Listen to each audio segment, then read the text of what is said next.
Thanks for joining us tonight on Arc Salt Lake. I'm Brian Schnee. It is finally Friday, March the 7th, and it is finally the final day of the legislative session. We'll talk about that with Brian Malahy shortly. But first, continued concerns from first responders over a new statewide communication system. So, going in depth tonight with Department of Public Safety Commissioner Jess Anderson, who is the very first leader of a public safety agency to sit down and talk about the ongoing concerns from various first responders about the way they communicate with Utah's new communication system. What are your impressions of the new statewide communication system? Well, we knew that going into this, the P25 cutover was going to be complex, very difficult. It was going to be disruptive. We've experienced that previous with other cutovers that we've done throughout my career. And so, you know, just the fact is we knew that going into this, it was going to be test our patience. What concerns or frustrations are you hearing from your users on this system? Well, you know, just like what you would expect, what I did expect going into this, it was the fact is that we know that there's going to be some fine tuning that needs to happen. And so now we're into that phase where as the cutover is now well underway and has done throughout the state, there's an opportunity for us now to fine tune the equipment. And that's what we support UCA in doing, in making sure that they know exactly what those needs are. And so as we've asked our troopers and our officers out throughout the state and others, make a list. You know, what are those issues? And then we create that punch list and we start addressing it. So that's where we're at. What are some things that stand out on those lists? Well, of course, first and foremost for us is officer safety. We don't want anybody to be put in jeopardy or otherwise, you know, in a compromising situation because of a radio situation. But so we understand that, and we recognize that perhaps if there are concerns with that, we've got to address it immediately, right? But then it's prioritizing from there, just understanding, making sure that the equipment works and the radios are functioning properly. You alluded to your career being involved in many of these cutover processes, whether it probably was here in Utah or elsewhere. Knowing there will be problems or potential fine-tuning, as you mentioned, should there have been further preliminary testing done on sites to ensure we could lessen the blowback from the rollout? Well, I think UCA did a fine job in that, actually going into this. You know, being privileged to have access to some of the workings of what's going on in the background in my position, and certainly saw what was happening and occurring. And there's a painstaking, long years worth of work and process to even get to where we were today before that cutover happened. And I think UCA was dutiful in that. They've certainly gone through their own growing pains and issues over the years, but the fact is where Tina's at today and what she's been able to accomplish and what she's committed to, working with the vendor, working with the company and all the agencies. The communications have been, you know, up to par and we're exactly where we need them. And so it's just one, though, until it happens, you just don't know what you don't know until all of a sudden you flip the switch. And then that's when a lot of the heartache or the growing pains continue to go. And so it just requires patience. And you know, as I've encouraged, you know, other agencies and chiefs and sheriffs and all of our stakeholders and users also to be patient. But we've certainly got to continue to address those needs. Who holds UCA, and in this circumstance, the provider L3 Harris Technologies, accountable for making these fixes? Well, ultimately it's the legislature. Exactly when, you know, if there's an opportunity here to question or at least give accountability and report, you know, it's through the legislature that's appropriated a lot of money toward this, but also, and that's basically what it comes down to, is the funding of it. Was it a good idea to move away from the legacy system and move into this? Yes, we didn't have any choice. Knowing and understanding that the legacy system was at end of life. The parts, the pieces, the network, everything, we were constantly holding our breath. And having run, as we run several PSAPs throughout the state, coming from DPS, we were very well aware of those issues. We were very well aware of holding our breath every time a system went down, that we could get it back up. Supportive of the Utah Communications Authority, Commissioner Anderson said next, we have to move forward. There's no going back. I've been hearing from first responders across the state about this, first brought to my attention months ago. Those messages keep coming each day this week. Here are some questions to Commissioner Anderson about what's repeatedly been shared with me. Why are first responders in Utah fearful about speaking about their safety? Well, I would guess that first and foremost, they're very respectful. First responders are very respectful to a process and a chain of command. And so I can see that they are being very respectful. If there's concern, if there's frustration, right? I can also see that because nobody likes change. This new system takes a little bit of getting used to. It is not like the old system. And as I've told same with our employees and our troopers, that years ago when we switched over before, it was the same way. Should political retaliation or the threat of somebody's job in public safety outweigh public safety concerns in this situation? No, not at all. You know, the fact of it is there's those processes that are being placed, though, right? That is the Public Safety Advisory Council, and I would recommend their voices are being heard, and that's the place to go to have your voice heard. And anybody who wants to reach directly out to Tina, I know that UCA she's very receptive to anybody who wants to reach out. I'm not aware of anybody who's been told not to say something. Definitely, we need to hear that. We need to go to it. But there's also a process, and it isn't to instill fear in society. That's not helpful. It's not to instill fear in organizations. That's not helpful either if they're seeing issues. We can handle these diplomatically. We can handle them through channels that where those issues are being addressed, and it's through that Public Safety Advisory Council. You mentioned time and patience. Can we afford that when we're talking about critical comms? It's hard to say, right? You don't want to say that. The fact is that every second counts. Every time officer safety issues are our number one concern. We certainly don't want to put anybody I would not want to see anybody be put in jeopardy because of a radio issue. But at the same time, those are the issues why we're saying, and maybe time and patience in our timeline is meaning, that's a quick time fix, and we bring those things forward, and that's why I know that my communications with UCA is ongoing, and certainly to get those addressed as soon as we hear about them. So in some instances, first responders sharing with me they're being threatened with disciplinary action if they speak to us or me about these concerns. But they say these concerns are about the safety of their lives, their partners, and the communities that they serve. So check in the air for 1 Alpha 29 for a code 4 check. What can happen if those comms fail? Well, comms fail, then it's going to delay, obviously, responses for everything. It would just be back. We were so reliant upon that, but also through computer systems, right, and CAD to CAD systems that also are part of this system. And so we can.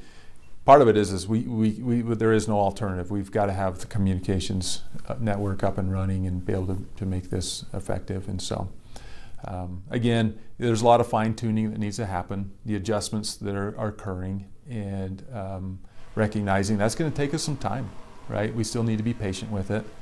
In the meantime, though, any real critical issues that we identify or we see, that we certainly make UCA aware very quickly, and the vendor, that they can get on top of it very, very fast. And they have been. They've been responsive, at least to us and our needs. And every time that I've reached out and made the UCA aware of a certain situation, they've responded. And in turn, UCA was responsive to us as well. We did an interview with them and have included them in other parts of our coverage, which you see on your screen.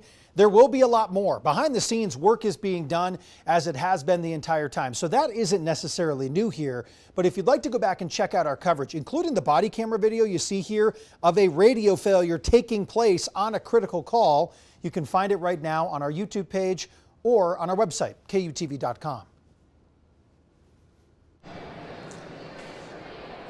It's loud at the Capitol, but it will go very quiet in less than 5 hours. Until then, on the last night of the legislative session, more sausage making with ayes and nays on the floor. I'm Brian Malahi. We'll have more coming up.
Welcome back. Today is the final day of the legislative session. Our Brian Millay has spent weeks covering some of the several hundred bills proposed, debated, and passed, and joins us live tonight from our state capitol. So, Brian, what bills do you have your eyes on before the clock strikes midnight?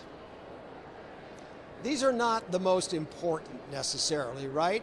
But what happened last night struck a nerve here at the Capitol. That's when a bill dropped. There was actually a substitute bill on the House floor that said, we're going to rearrange the deck, kind of change the offices in the Capitol. And the state auditor said, no, they're evicting me from the Capitol building. I, under the Constitution, am elected to this office, and they're throwing me out of the Capitol to someplace on the Capitol floor. Well, that came up just a few minutes ago in a Senate briefing, and apparently they're going to let that bill go. There isn't going to be any movement on that tonight.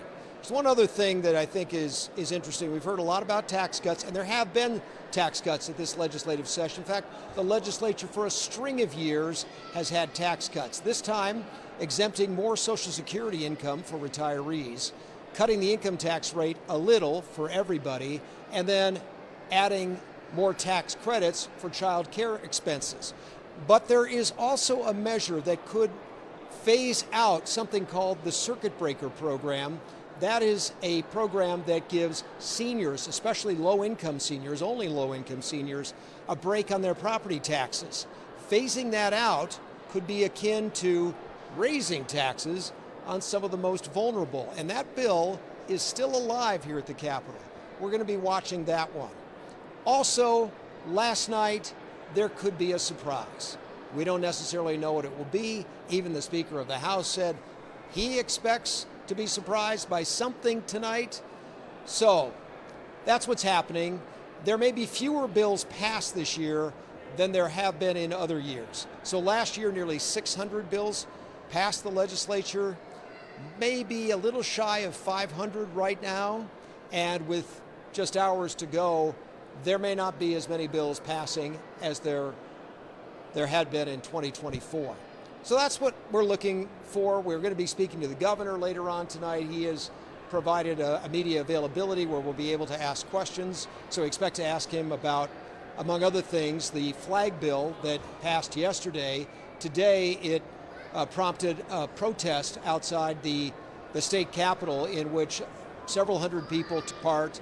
They unfurled a very large pride flag, and they had people rimming that pride flag just south of the Capitol steps. So there is certainly some contention about that right now. That measure restricts prominently displaying the pride flag in government buildings and in schools. And then there is also the labor bill that passed earlier in the session, banning collective bargaining for public employees.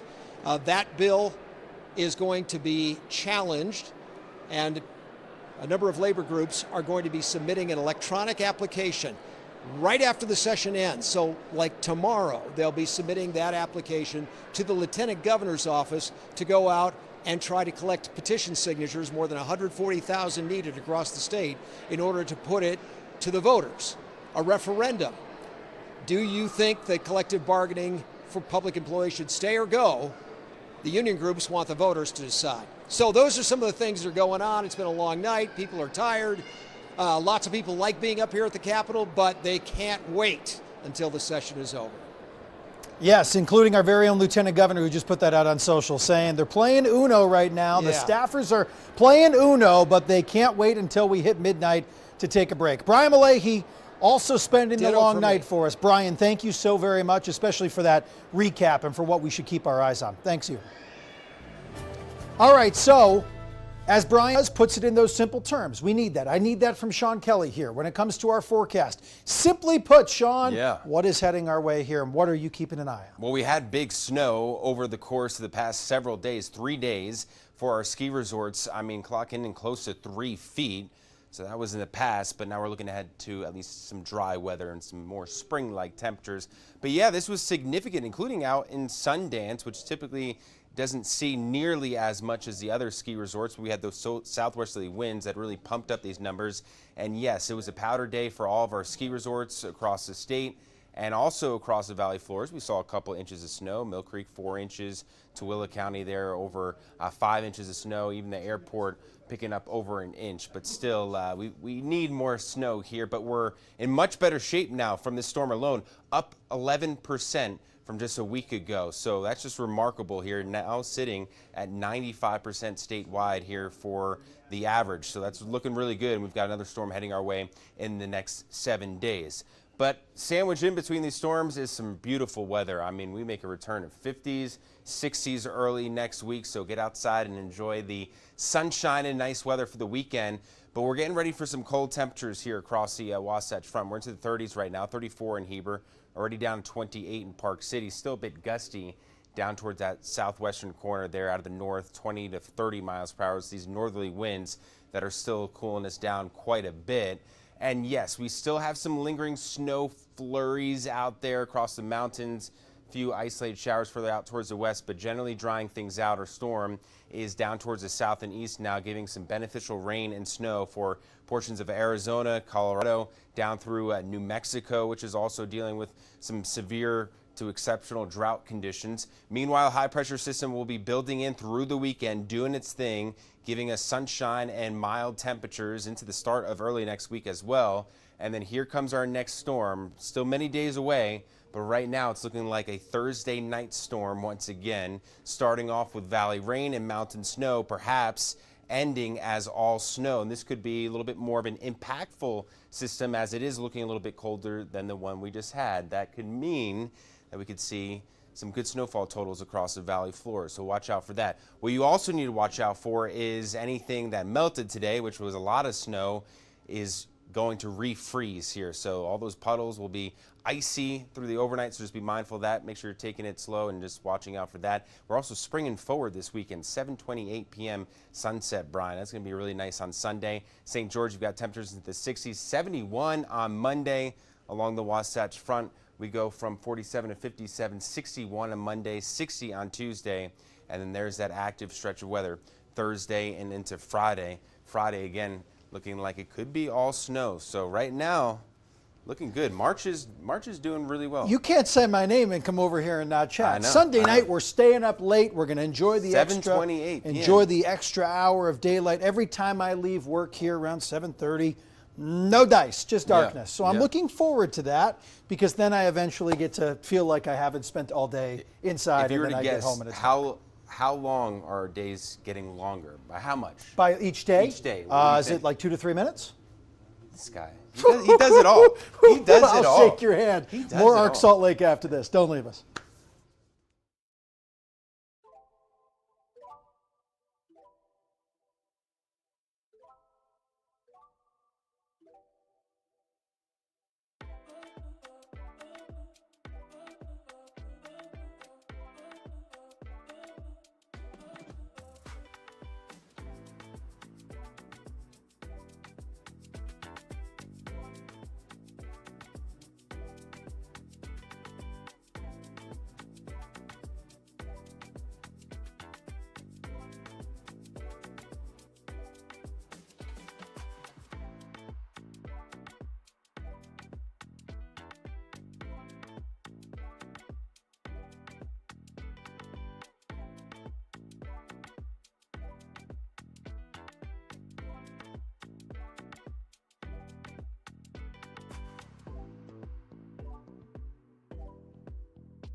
I think we've all probably been there. Someone eats your food and you get frustrated. Yeah, oh yeah.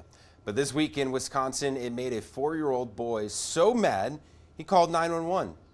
And get my mommy. Okay, what's going on? No, come get my mommy. No, I got in the I just called the bully, and I just told her to come and get my mommy. And I just told her, and I just told her to get my mommy, and I just told her to put her to jail. So leave me alone. I ate his ice cream, so that's probably why he's calling 911. Oh man, we've seen a few of these lately. So police still went to the home, and when they got there, little boy said, he didn't actually want his mom to go to That's jail. good. He was kind of bluffing, you know, like the 4-year-old would do. I'd be upset too, right? Well, police even came back the next day with an ice cream delivery. There we go. Love to see it. Nostalgic gamers, this one's for you, for me especially. Tony Hawk's Pro Skater 3 and 4 being remastered for the current console generation. I actually saw him playing it on social media the other day. It was very cool. Fans new and old can expect a roster of well-known skaters, including the Birdman himself. Yeah, this remaster comes about 5 years after the original 2 Pro Skater games were re-released. Tony Hawk's Pro Skater 3 and 4 comes out July 11th. I love that game. You can just play and Yeah, not have I'd to love think that to much. see if I have a PlayStation to play the iconic one on. See you tomorrow night.